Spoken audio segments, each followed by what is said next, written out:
Hello everybody, on this episode we talk about down payments, investor criteria, and the F word, foundations.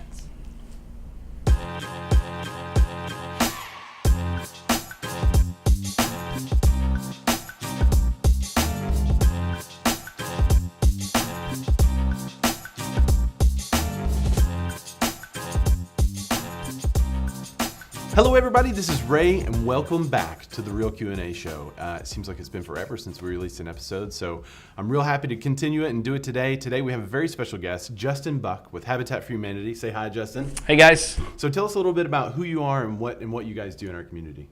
Well, Habitat for Humanity of Central Arkansas is a really important part of the nonprofit community here. Mm-hmm. As you know, and everyone's pretty well aware, housing costs can be really unaffordable. And so for families in low to moderate income levels, you know, Habitat for Humanity is a lifeline and access to that homeowner status that really makes up the American dream. That's cool. And tell us a little bit, I know we have a lot of people watching, they're interested in real estate, some of them do flips, remodels. What is the Restore? Yeah, so one of the many ways that we get support outside of just folks donating or supporting Habitat are our Restore locations. So we have two here in Little Rock, but just about every Habitat has a Restore where contractors drop off surplus construction materials, manufacturers drop off their overruns, and then folks doing remodels will donate their cabinets or other things that are coming out of these homes. So a lot of times you can find just about brand new stuff for really, really cheap. Great example, I just redid my house with ceramic tile at like 60 cents a square foot. Wow. So really, really affordable surplus construction materials, appliances, all kinds of great stuff. So it's not necessarily used things. You get stuff, you said straight from the manufacturer, overruns from the manufacturer. Mm-hmm. So there could be brand new things sitting in there at, you know, it sounded like a fourth of the cost. Absolutely, dirt cheap. That's cool. Yeah. Well, thanks for coming on the show. My pleasure. And without further ado, what's the first question?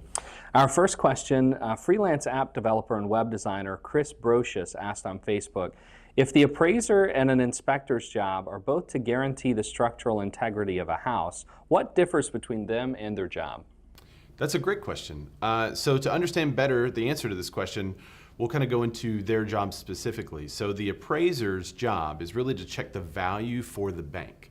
So while an appraiser looks at the structural integrity of the home, they don't actually check it to make sure it's structurally sound. So they may say, hey, you should have this looked at, or in order for us to close, you need to have a foundation company address these issues, but they're not necessarily checking the structural integrity, so they could miss a few things. Secondly, the inspector does check those structural issues. He looks into detail into the home, but his recommendation, they'll say something like, it looks like there is some settling, there could be foundation issues. You need to speak with a structural engineer or foundation company for more information. So an inspector will actually tell you to seek a professional foundation inspector. There are several in our area who are great. Generally an engineering firm can come and give you an opinion. We like that. You have to pay for that opinion. It's not free. But they don't just give you a quote. They will tell you if work is necessary or not. A lot of times, if it's a question, it's better to have the engineer report, because then when you sell, if you're the buyer, when you sell it in the future, you've still got that engineering report, and if it ever comes up again, you can say, well, an engineer's already checked it out, here's the report. A lot of times we will also call a professional contractor who does foundation work if it does seem to be an issue, and they can provide quotes. The good ones will also tell you when you actually don't need the work.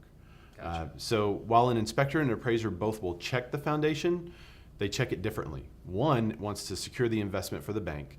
The other will refer you and recommend you to an actual structural engineer. Awesome. Cool. What's the next question? Great explanation. Our next question comes from Todd Jones with GrafixCat Media, who asks on Facebook, what is the average down payment requirement these days?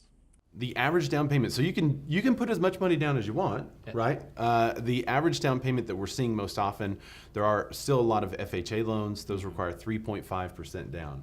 The FHA loans do have a 1.75% funding fee on the backside of that. So to avoid that fee, you could do a conventional loan. Mm-hmm. That is anywhere from 5% down to 20% to more. Whenever you get to 20%, you don't have to pay the mortgage insurance premium. That's always a bonus. Oh, I see. So let's see, what's the other? Depending on the loan, there's also an RD loan and a VA loan. Both of those could be no money down. I think that's it. So either 0, 3.5, or 5 would be the minimum down payments that we see most often. Gotcha. And Kaylee Creed with Allstate asks, when considering an investment property, what are some things to keep in mind when you're buying? These are great questions. So an investment property. One of the things I like to do when I meet with investors the first time is ask about their criteria. One of the biggest parts of that criteria is location. Because after you buy a home, it's really difficult to move it. It can be done, but it's difficult. So what I like to do is work in the location that investor is looking for. So we do a lot of, if they're not sure about the locations, we start doing research for them, providing them with properties in this area if they're selling within 2 years or having this kind of return on investment. Properties over here if they're selling within a year or two. Here's the return on investment we're seeing, because we can see that list price to sell price ratio. We can see what they bought it for, and so we start helping them to do that research. We also look for places depending on their goals. So if they're wanting to purchase a property and hold it, then we start to look for rent value, right? Mm-hmm. So once they purchase the property, now they're holding it, how much can they get on average in those areas per month?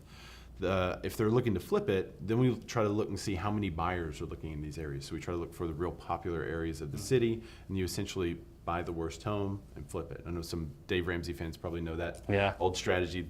That's essentially what we do too in those cases. So really it's all about understanding that specific investor's criteria, what they're looking for, and then we start to guide them in the process to make sure their investment is what they're looking for. Gotcha. We have property on the market right now that if you bought it at the list price with the current tenant in the house, you would make about a 13% return every year. Oh, wow. So it just kind of depends on what they're looking for. Maybe that's not the area they want. Maybe they want an area with more appreciation.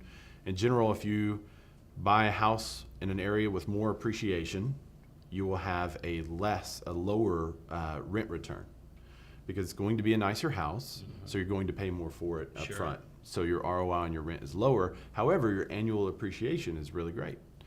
If you are looking to make just the highest ROI you can, and you don't really care about long-term appreciation, then you could buy very inexpensive houses, rent them for $400 to $550, $600, and you have a really great ROI. Mm-hmm.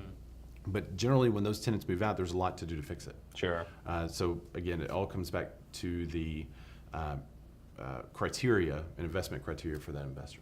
Wow. So there you go. Well, man, thanks for joining us on the show. My pleasure. I really appreciate you coming in, asking these questions. Tell us a little bit more about where people can find you.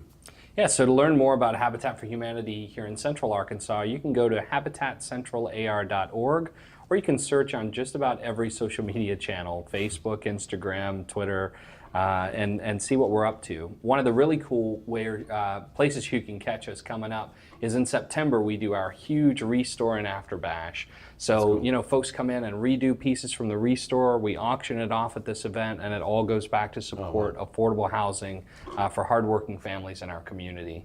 So that's coming up September 21st at the Embassy Suites here in Little Rock. You can find out more on our Facebook or website. Do people need to sign up or RSVP to go to that event, or is it just open? Yeah, tickets are available for $50. It includes admission to it. There's tons of great food there, an open bar, which is always popular, and lots of great auction items to check out as well. Cool, man. Well, thanks for coming on the show. Hey, my pleasure. Thanks for having me. And thank you guys for joining us. If you have any questions at all, you can just comment on this post below us. You could also send us a message through Facebook or through YouTube. You can comment. You can text me personally, because I know my phone number's out there too. That's how we got some of the questions. So however you need to get the questions to us, please do. Please keep sending them. And Justin, do you have a question that you want to ask them? And I'm throwing this on you. You are.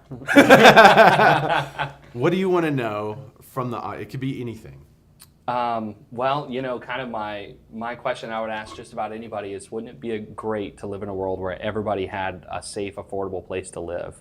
And that's a question we're asking every day at Habitat. Awesome. Nice. Thanks, man. Yeah, thanks for watching.